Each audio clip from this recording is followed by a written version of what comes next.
ಕುಡಿಯುವ ನೀರನ್ನ ಖರೀದಿಸಿದ್ದಾಯ್ತು. ಈಗ ಬೆಳೆ ರಕ್ಷಣೆಗೂ ನೀರು ಖರೀದಿ ಮಾಡುವಂತ ಸ್ಥಿತಿ ಎದುರಾಗಿದೆ. ಧಾರವಾಡದ ಹಲವು ಹಳ್ಳಿಗಳಲ್ಲಿ ರೈತರು ಟ್ಯಾಂಕರ್ ಮೂಲಕ ಹೊಲಗಳಿಗೆ ನೀರನ್ನ ಪೂರೈಸ್ತಾ ಇದ್ದಾರೆ. ಜಿಲ್ಲೆಯಲ್ಲಿ ಮಳೆ ಅಭಾವದಿಂದ ಕಂಗಾಲಾದಂತ ರೈತರು ಬೆಳೆ ರಕ್ಷಣೆಗೆ ನೀರು ಖರೀದಿ ಮಾಡುವಂತ ಪರಿಸ್ಥಿತಿ ಉಂಟಾಗಿದೆ. ಕುಂದಗೋಳ ತಾಲೂಕಿನ ಹಲವು ಗ್ರಾಮಗಳ ರೈತರ ಬವಣೆ ಕೇಳತಿರದಾಗಿದೆ. ಇನ್ನು ಮೆಣಸಿನಕಾಯಿ ಸಸಿ ಒಣಗ್ತಾ ಇರೋದಕ್ಕೆ ರೈತ ಕಂಗಾಲಾಗಿದ್ದು ಪ್ರತಿ ಟ್ಯಾಂಕರ್ಗೆ 500 ರಿಂದ 1000 ರೂಪಾಯಿಗೆ ನೀರನ್ನ ಖರೀದಿ ಮಾಡ್ತಾ ಇದ್ದಾರೆ. ಸದ್ಯ ಮಳೆಗಾಗಿ ಕಾದು ಕುಳಿತಿದ್ದಾರೆ. ಇದರಲ್ಲಿ ಶಾಸಕ ಶರಣು ಸಲಗಾರ ಗೋ ರಕ್ಷಣೆಗೆ ಮುಂದಾಗಿದ್ದಾರೆ. ಬಸವ ಕಲ್ಯಾಣದಲ್ಲಿ ಗೋ ಕಡಿತಾ ಇದ್ದಂತ ಮಾಹಿತಿ ಮೇರೆಗೆ ಶಾಸಕ ಶರಣು ಸಲಗಾರ ದಾಳಿಯನ್ನು ನಡೆಸಿ ಗೋ ಭಕ್ಷಕರ ವಿರುದ್ಧ ಆಕ್ರೋಶವನ್ನು ಹೊರಹಾಕಿದ್ರು. ನಗರದ ನಾರಾಯಣಪುರ ಕ್ರಾಸ್ ಬಳಿಯ ನವರಂಗ್ ಥಿಯೇಟರ್ ಹಿಂಭಾಗದಲ್ಲಿ ಈ ಘಟನೆ ನಡೆದಿದೆ. ಯಾವುದೇ ಸ್ಥಳದಲ್ಲಿ ಗೋ ಹಂತಕರಿದ್ರೆ ನನಗೆ ತಿಳಿಸಿ, ನಾನು ಯಾರಿಗೂ ಹೆದರಲ್ಲ, ಗೋ ಭಕ್ಷಕರನ್ನ ಸುಮ್ಮನೆ ಬಿಡಲ್ಲ ಅಂತ ಶಾಸಕರು ವಾಗ್ದಾಳಿಯನ್ನು ಮಾಡಿದ್ದಾರೆ.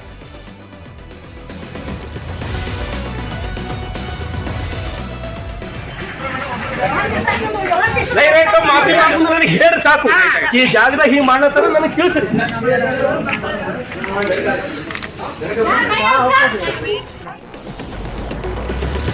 ಬೆಳಗಾವಿಯಲ್ಲಿ ಜಿಲ್ಲಾ ಉಸ್ತುವಾರಿ ಸಚಿವ ಸತೀಶ್ ಜಾರಕಿಹೊಳಿ, ಸಚಿವೆ ಲಕ್ಷ್ಮೀ ಹೆಬ್ಬಾಳ್ಕರ್ ನೇತೃತ್ವದಲ್ಲಿ ಸ್ಮಾರ್ಟ್ ಸಿಟಿ ಯೋಜನೆ ಕಾಮಗಾರಿಗಳ ಪ್ರಗತಿ ಪರಿಶೀಲನಾ ಸಭೆ ನಡೆಯಿತು. ಸಭೆಯಲ್ಲಿ ಬೆಳಗಾವಿಯ ವ್ಯಾಕ್ಸಿನ್ ಡಿಪೋದಲ್ಲಿ ಅನುಮತಿ ಪಡೆಯದೆ ಕಾಮಗಾರಿ ಆರೋಪ ವಿಚಾರಕ್ಕೆ ಸಂಬಂಧಪಟ್ಟಂತೆ ಸ್ಮಾರ್ಟ್ ಸಿಟಿ ಎಂಡಿ ವಿರುದ್ಧ ಡಿಎಚ್ಒ ಎಫ್ಐಆರ್ ದಾಖಲಿಸಿದ ವಿಚಾರದ ಬಗ್ಗೆಯೂ ಕೂಡ ಚರ್ಚೆ ಆಯಿತು. ಬಳಿಕ ಸತೀಶ್ ಜಾರಕಿಹೊಳಿ ಮಾತನಾಡಿ, ಸಾವಿರ ಕೋಟಿ ಹೋಗ್ತಾ ಇದೆ, ಆದರೆ ಲಕ್ಷ್ಮೀ ಹೆಬ್ಬಾಳ್ಕರ್ ಹಾಗೂ ನಾನು 20 ಕೋಟಿಗೆ ಜಗಳಾಡಬೇಕಾಗಿದೆ, ಆನೆ ಹೋಗಿದೆ, ಬಾಲಕ್ಕೆ ಜಗಳಾಡಬೇಕಾಗಿದೆ ಅಂತ ಬಿಜೆಪಿ ಶಾಸಕರಿಗೆ ಟಾಂಗ್ ಕೊಟ್ಟರು. ಕಂಪ್ಲೇಂಟ್ ಆಗಿದ್ದು ಅದು ಗಿಡಗಳ ಕಡಿದದ್ದು ನಮ್ಮನ್ನು ಕೇಳದೆ ಕಟ್ಟಡ ಅಂತ ಅದು ಅವರ ಆರೋಪ. ಅದರಲ್ಲಿ ಪೊಲೀಸರು ಒಂದು ಕಡೆ ತನಿಖೆ, ಇನ್ನೊಂದು ಕಡೆ ಮುಂದುವರಿಬೇಕಾದ್ರೆ ಅವ್ರ ಕಡೆ ಇನ್ನೊಂದು ಸಲ ಸರ್ವೆ ಮಾಡಬೇಕು. ಎಲ್ಲ ಅದು ರಾಜ್ಯ ಮಟ್ಟದಲ್ಲೇ ನಿರ್ಣಯ ಆಗಿದೆ. ಅಲ್ಲಿ ಬೆಂಗಳೂರಿನಲ್ಲಿ ರಾಜ್ಯ ಮಟ್ಟದಲ್ಲಿ ಎಲ್ಲ ಸ್ಮಾರ್ಟ್ ಸಿಟಿ ಆಲ್ರೆಡಿ 000 ಏನು ಉಳಿದಿಲ್ಲ. ಅದೇ ಮೇಡಮ್ಮು ನಾವು 20 ಕೋಟಿಗೆ ಜಗಳಾಡ್ತೀವಿ 3 ಮಂದಿ. ಕಂಪ್ಲೇಂಟ್ ಆಗಿದ್ದು ಅದು ಗಿಡಗಳ ಕಡಿದದ್ದು ನಮ್ಮನ್ನು ಕೇಳದೆ ಕಟ್ಟಡ ಅಂತ ಅದು ಅವರ ಆರೋಪ. ಅದರಲ್ಲಿ ಪೊಲೀಸರು ಒಂದು ಕಡೆ ತನಿಖೆ, ಇನ್ನೊಂದು ಕಡೆ ಮುಂದುವರಿಬೇಕಾದ್ರೆ ಅವ್ರ ಕಡೆ ಇನ್ನೊಂದು ಸಲ ಸರ್ವೆ ಮಾಡಬೇಕು. ಎಲ್ಲ ಅದು ರಾಜ್ಯ ಮಟ್ಟದಲ್ಲೇ ನಿರ್ಣಯ ಆಗಿದೆ. ಅಲ್ಲಿ ಬೆಂಗಳೂರಿನ ಹೆಬ್ಬಾಳ ಫ್ಲೈಓವರ್ ರ್ಯಾಂಪ್ ಕಾಮಗಾರಿ ಹಿನ್ನೆಲೆಯಲ್ಲಿ ಹೆಬ್ಬಾಳ ಫ್ಲೈಓವರ್ ಸುತ್ತಮುತ್ತ ಮಾರ್ಗ ಬದಲಾವಣೆಗೆ ಸಂಚಾರಿ ಪೊಲೀಸರು ಸೂಚನೆಯನ್ನು ಕೊಟ್ಟಿದ್ದಾರೆ. ಕಾಮಗಾರಿ ಹಿನ್ನೆಲೆಯಲ್ಲಿ ಹೆಬ್ಬಾಳ ಸಂಚಾರಿ ಪೊಲೀಸ್ ಠಾಣೆಯಿಂದ ಸರ್ವಿಸ್ ರಸ್ತೆ ಬಂದ್ ಮಾಡಲಾಗಿತ್ತು. ಜುಲೈ 15ರವರೆಗೆ ಕಾಮಗಾರಿ ನಡೆಯಲಿದೆ. ಈ ವೇಳೆ ಹೆಬ್ಬಾಳ ಫ್ಲೈಓವರ್ ಸುತ್ತಮುತ್ತ ಟ್ರಾಫಿಕ್ ಬಿಸಿ ತಟ್ಟಲಿದೆ. ಹೀಗಾಗಿನೇ ವಾಹನ ಸವಾರರು ಪರ್ಯಾಯ ಮಾರ್ಗಗಳನ್ನು ಬಳಸಲಿಕ್ಕೆ ಸೂಚನೆಯನ್ನು ನೀಡಲಾಗಿದೆ. ನಮ್ಮ ಮೆಟ್ರೋ ಸಂಚಾರದಲ್ಲಿ ಇಂದು ವ್ಯತ್ಯಯ ಆಗಲಿದೆ. ಯಾಕಂದ್ರೆ ಟ್ರಿನಿಟಿ ನಿಲ್ದಾಣ ಮತ್ತು ಎಂಜಿ ರಸ್ತೆಯ ಮೆಟ್ರೋ ಮಾರ್ಗದಲ್ಲಿ ಕಾಮಗಾರಿ ನಡೀತಾ ಇದೆ. ಇನ್ನು ಎಂಜಿ ರಸ್ತೆಯಿಂದ ಬೈಯಪ್ಪನಹಳ್ಳಿ ಮೆಟ್ರೋ ಮಾರ್ಗದಲ್ಲೂ ಕೂಡ ಮೆಟ್ರೋ ಸಂಚಾರ ಸ್ಥಗಿತವಾಗಲಿದೆ. ಬೆಳಗ್ಗೆ 7 ಗಂಟೆಯಿಂದ 9 ಗಂಟೆವರೆಗೂ ಕೂಡ ಮೆಟ್ರೋ ಸಂಚಾರ ಸ್ಥಗಿತಗೊಳ್ಳಿದ್ದು, ಈ ಎರಡೂ ಮಾರ್ಗದಲ್ಲಿ ಮೆಟ್ರೋ ಸಂಚಾರ ಮಾಡೋದಕ್ಕೆ ಸಾಧ್ಯವಾಗಿಲ್ಲ ಅಂತ BMRCL ಮಾಧ್ಯಮ ಪ್ರಕಟಣೆಯನ್ನು ಹೊರಡಿಸಿದೆ.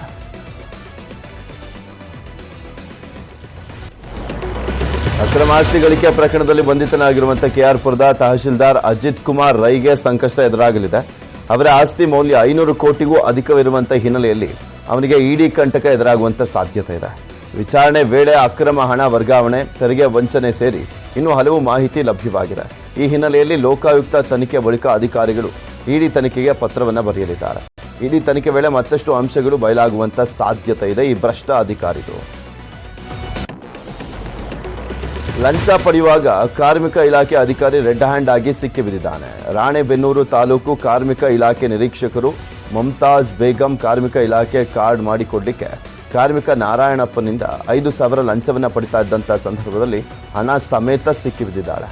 ಲೋಕಾಯುಕ್ತ CPI ಆಂಜನೇಯ ನೇತೃತ್ವದಲ್ಲಿ ದಾಳಿ ನಡೆದಿದ್ದು, ಈ ಬಗ್ಗೆ ಪ್ರಕರಣ ದಾಖಲಾಗಿದೆ.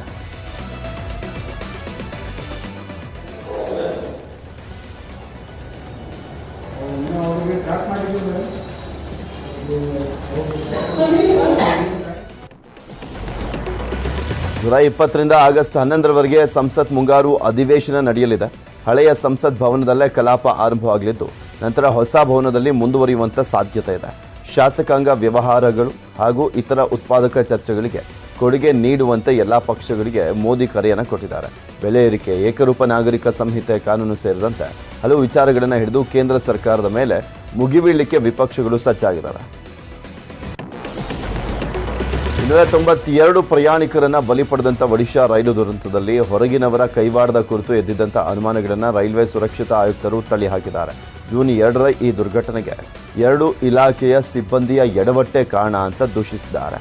ರೈಲು ದುರಂತದ ಕುರಿತು ತನಿಖೆ ನಡೆಸಿ ವರದಿಯನ್ನ ರೈಲ್ವೆ ಮಂಡಳಿಗೆ ಸುರಕ್ಷತಾ ಆಯುಕ್ತರು ಸಲ್ಲಿಕೆ ಮಾಡಿದ್ದಾರೆ. ಈಗಾಗಲೇ ಸಿಬಿಐ ತನಿಖೆ ಕೂಡ ನಡೀತಾ ಇರುವಂತ ಕಾರಣ ಈ ವರದಿ ಬಗ್ಗೆ ಅಧಿಕೃತ ಯಾವುದೇ ಮಾಹಿತಿಯನ್ನು ಬಹಿರಂಗಪಡಿಸಿಲ್ಲ. ರೈಲ್ವೆಯ ಸಿಗ್ನಲಿಂಗ್ ಹಾಗೂ ಕಾರ್ಯನಿರ್ವಹಣೆ ವಿಭಾಗದ ಸಿಬ್ಬಂದಿನೇ ಈ ದುರಂತಕ್ಕೆ ಹೊಣೆಗಾರರು ಅಂತ ಆಯುಕ್ತರು ಹೇಳಿದ್ದಾರೆ ಅಂತ ಹೇಳಲಾಗ್ತಾ ಇದೆ. ಪ್ರಧಾನಿ ಮೋದಿ ಮಧ್ಯಪ್ರದೇಶದ ಶಹದೋಲ್ ಜಿಲ್ಲೆಯ ಪಕಾರಿಯಾ ಗ್ರಾಮಕ್ಕೆ ಭೇಟಿಯನ್ನು ನೀಡಿದರು.